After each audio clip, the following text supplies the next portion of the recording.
Listen, you piece of shit, if you don't start working, I'm gonna smash you in the street.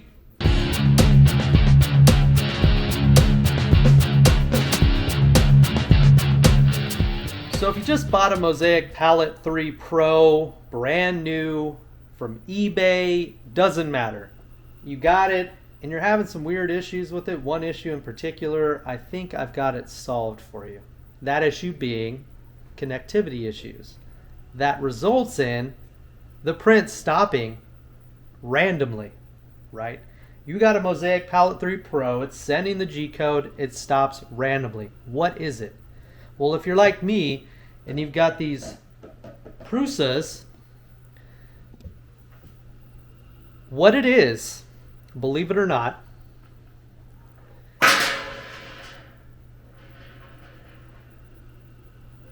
we'll edit that out, or maybe not, is the factory cable that these printers come with. It's very easy to just grab a printer cable, one you have laying around, may just happen to be one of these.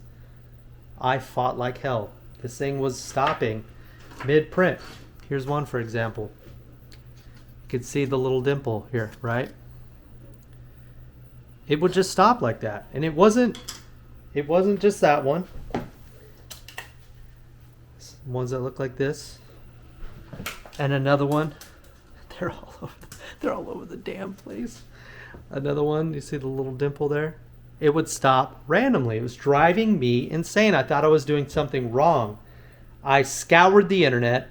I could not find a clear answer, other than the occasional person saying, check your cable.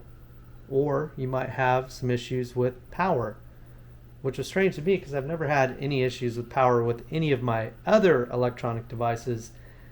I searched around, I found this little cheap, braided, shielded looking, looks shielded to me, cable that came with my Sunlu S8.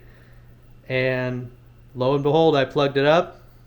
No more issues. So if you want to solve that problem, start there. Those cables are like $4 or $5 on Amazon. I've got one on the way. You might be able to get one from a buddy. I've got plenty of computer nerd friends that do a lot of programming. You can get them in 3 foot, 6 foot, 20 foot, 60 foot. Shorter is better, in my opinion. I've got a 3 foot on the way. I've got another one that I got from a friend of mine that's probably like a 6 foot. But ultimately, I'm just going to run it from here to the printer and run my PTFE tubes over to the printer from there. But, alas, success. Because there's my successful print. And I had many successful prints since then. So if you're having that issue where it's just randomly stopping, get a cable. Get a better cable. Stop what you're doing. Stop fighting it. Stop wasting literally boxes of filament strings. Don't do it. Get yourself a good cable. Problem solved. Thanks for watching.